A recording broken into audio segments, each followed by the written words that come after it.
Hello, everybody. I hope you all had a good holiday period, Christmas time, if that's what you celebrate. I had a good time back in Poland with the boy. And in the meantime, this is a bit of a story. Amazingly, a subscriber to the channel, another Michael, who has an R7, he has gone ahead and installed in his forks the Andriani cartridges, which this is the packaging that they came in. And we had been messaging about various things, about our own projects. He's doing a track build on his R7, putting some really nice parts on there. So wishing him all the best with that. And I'm sure it's going to be great. But he extremely kindly, I offered to buy his original R7 internal parts, and amazingly he just went ahead and shipped them to me without any cost to me, which is amazing, and I'm very, very thankful to Michael. Shout out to you again for sending these over so that we get the chance to have a really good look at some original R7 fork suspension components. And the reason I want to do this is, number one, so I can increase my understanding of how these actually work. Two, increase our understanding of why the R7 standard suspension is not great. And you can just sit there and say, oh, well, it's just cheap rubbish, and that's why. But I personally like to figure out and see with my own eyeballs why there might be limitations to these. So I'm very thankful to Michael for shipping these over, and we are gonna tear these down. We've got the top cap adjusters, I think, are in here. So we've got those, we've got the springs. The main thing we are interested in is these fork cartridges here. And we're gonna see how much we can tear into these, how much we can take them apart. And if we need to destroy them to do that, then we will do. But I'm trying to figure out how we can get inside of these and learn some things along the way. So stick around if that's interesting to you, and we'll have a look at these.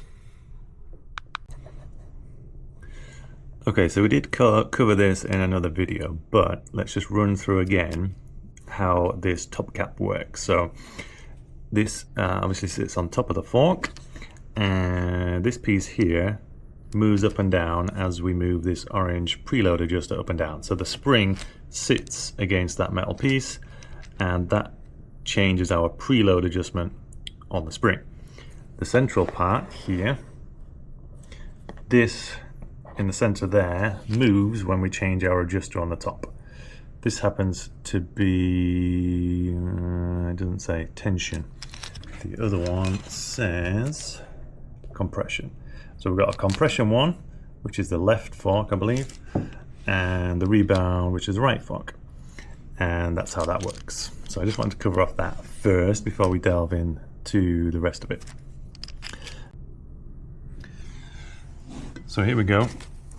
The first question is, which one of these cartridges is the rebound and which one's the compression? Because the top caps were separated before being shipped to me, so we can't just use whichever one was on the damper to recognize that. But we do have one subtle difference on this cartridge. You'll see we have the flow holes at the bottom of the cartridge, and we also have these two holes towards the top, whereas this one only has the flow holes at the bottom. It doesn't have these secondary holes near the top. I think that means that this is the rebound, the one with the holes at the top, but I don't know yet. One thing I want to first of all check, and I'm going to separate out these cartridges now. So let's move this one into here. So any parts that we strip off here are going to stay in this box. Any parts we take off here are going to stay in this box. And the first thing to check, so these adjuster rods, they're the things that those top caps push against to do the adjustment. How long are these rods? Because that will determine where the valve is within the cartridge that adjusts. So if one happens to be longer than the other, that might tell us something. So if we pull this out, bum, bum, bum, bum, bum, bum, bum, all the way, might have a little bit of fluid on it. Okay, so that one's that long, and means that the valve's adjustment is reaching all the way down to about here. Let's do this one.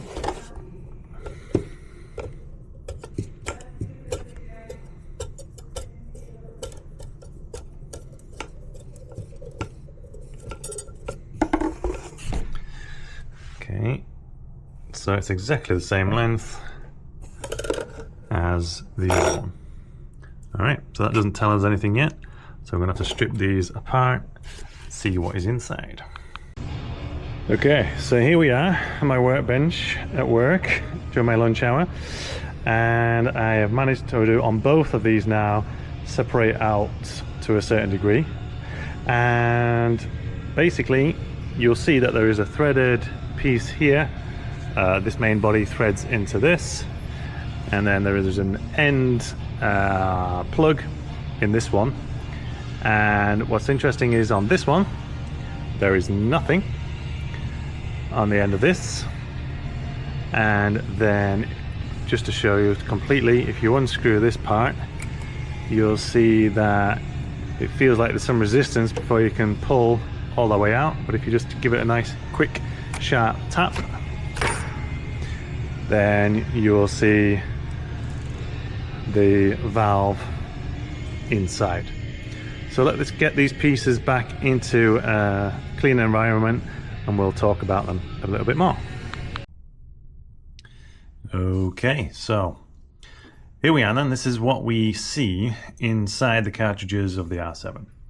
Now I've labeled them up briefly based on a very quick guess as to what each one does, but I don't know that is true yet. I've just identified one versus the other for the moment.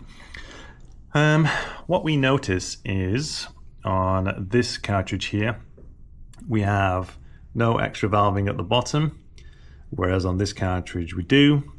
This one with the valving at the bottom has these holes up at the top too. And what we also notice is that this arrangement on the end of the damper itself, so this piece here moves up and down with the fork's travel, and so does this. And it looks like the component parts of this valve and this valve here are the same, except flipped upside down. And what we can see, I don't know how well you can see this, you can see that because these holes here have like a chamfered edge to it, whereas these are just a straight edge. So I have a feeling that this is the oil flowing in and the oil flowing out, and here the oil's flowing in and flowing out that way.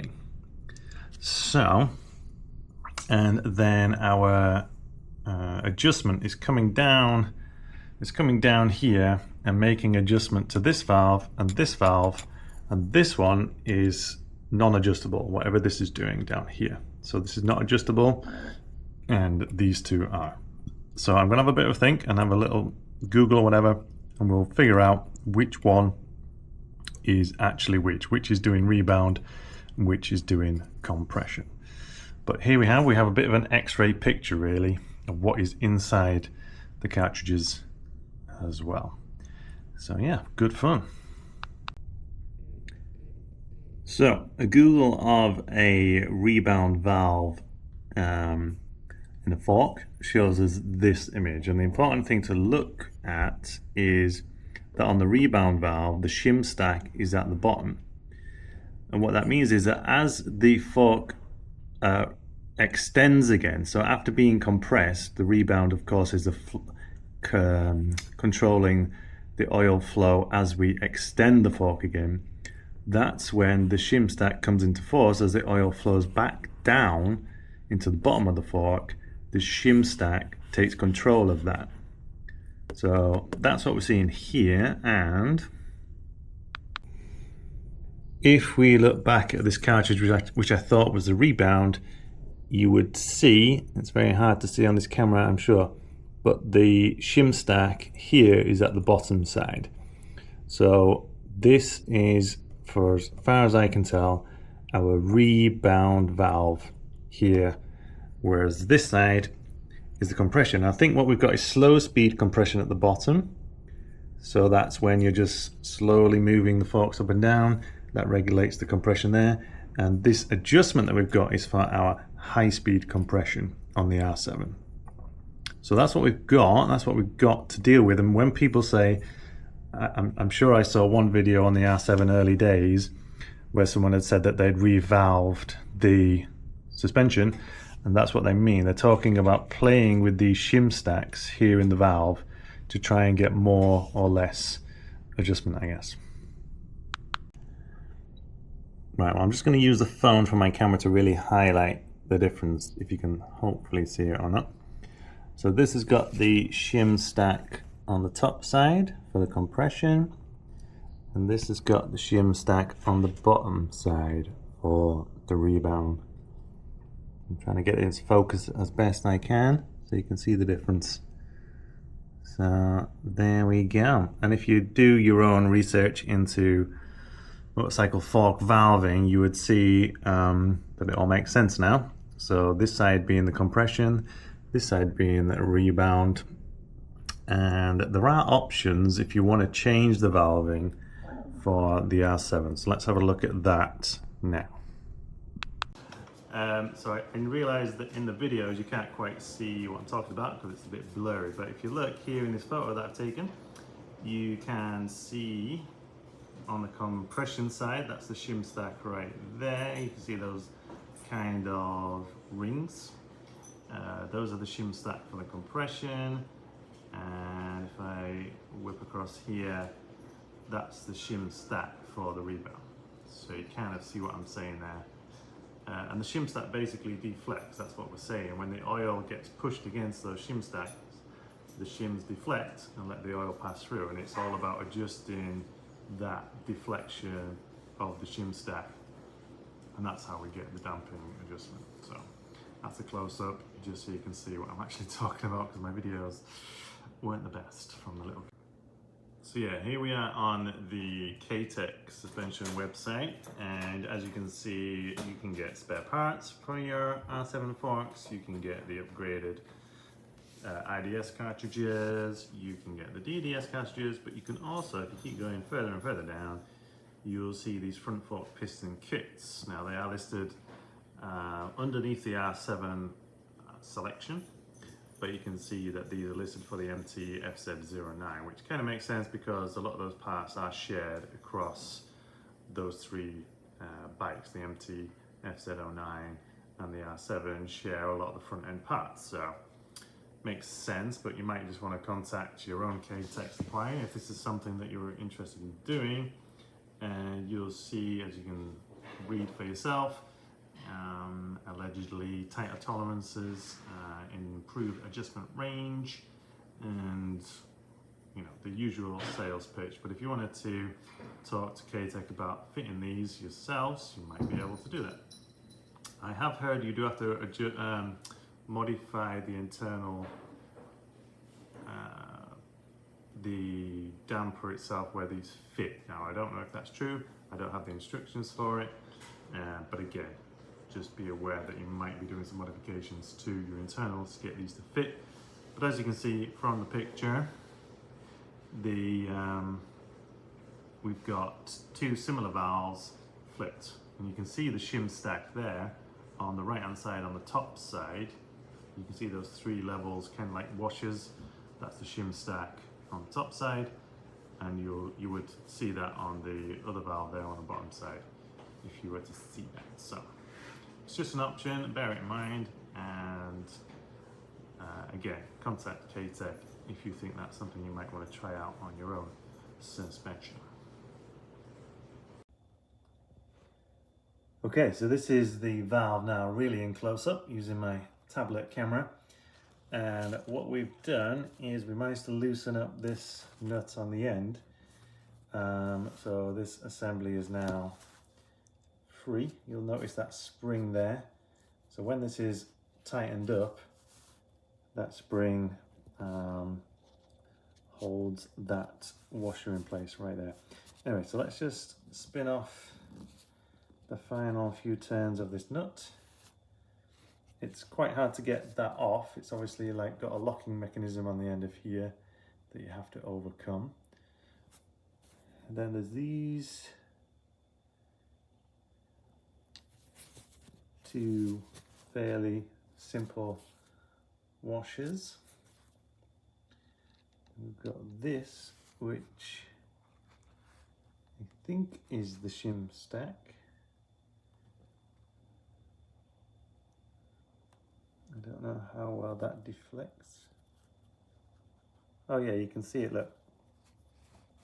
Sorry, you can see it deflect as I bend that like that, you see? And they do separate out. So it literally is a stack of Shim washers. That's what that is. So we've got that. Next we've got this piece. So that's how the oil flows through our valve.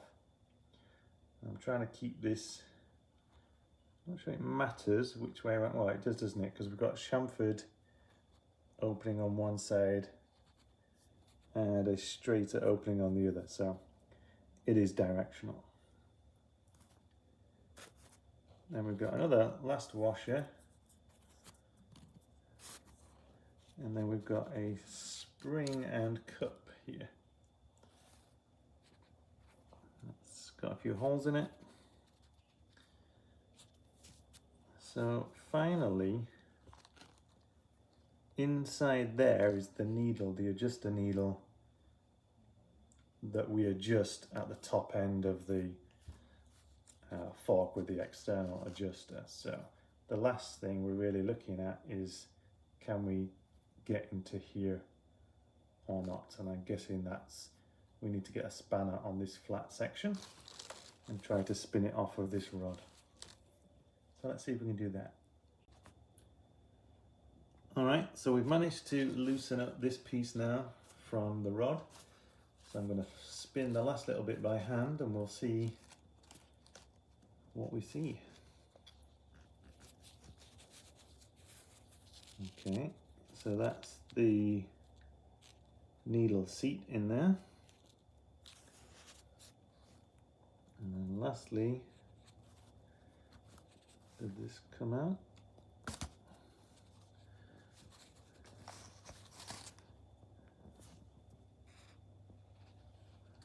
Doesn't seem to want to come out by itself. There's a spring.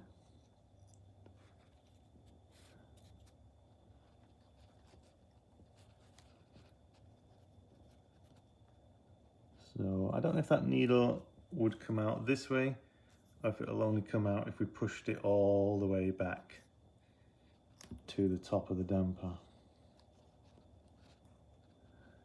Not sure. But that's kind of, this is what we're adjusting. If I put this rod back through the damper,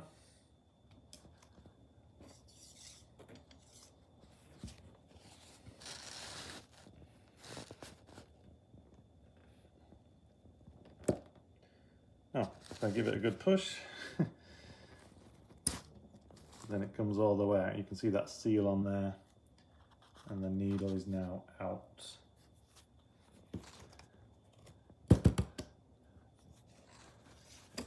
And I can pull this back out again. So I guess if I look down here, what can I see? Sorry, I can't get this on camera. Okay, so it's now completely hollow tube. There's nothing else in here. This is the complete constituent parts of the valve.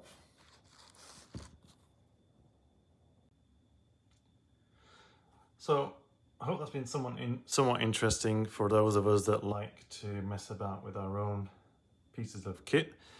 Could you put this back together successfully and not have any issues? I think so. This is the piece here where that nut came off, and as you can see, it kind of, obviously the nut went on and they must have a special tool to splay apart at the end to keep the nut in place, like a locking mechanism. Apart from that, you could literally change your shim stack if you knew what you were doing and put that back together. I have no idea, you know, this is a little bit beyond me at this point. I wouldn't know how to tune a shim stack myself or play with anything regards the oil control.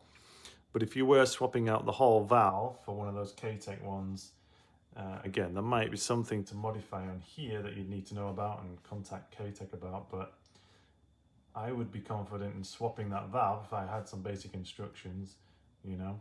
I don't think that would be too complicated. So the other damper, so this one was the rebound. So the other one for compression will be very similar, I'm sure, just with this stack on the opposite side. So I'm not going to bother to strip apart that. And again, the static valve that was at the bottom of the compression, I'm sure that's a fairly basic thing as well. Anyway, so this is kind of a part one. Whether there'll be a part two of putting this back together in any different modified way, I don't know yet. But I just wanted to show, for those that are interested, how you can really get into the weeds of it with your stock R7 suspension. So I'm going to end the video for now. This has been a bit of an investigation into what's in there and what might be able to be tuned and played with. So stick around, there might be another part to this, there might not, but I thought it was really interesting to see what we've got in the forks. And for those of you that know how to play with these things, well, number one, maybe you didn't need to see how they come apart, but if it inspires you and you want to go and do your own research, then fair enough. Anyway, I'm going to stop this video for now. Happy New Year to everybody, and thanks again to Michael for sending these in for us to look at and really get to grips with how the stock suspension is. So I appreciate everybody for watching. Please like and subscribe if you like this sort of stuff, and we'll be back with some more videos in the future.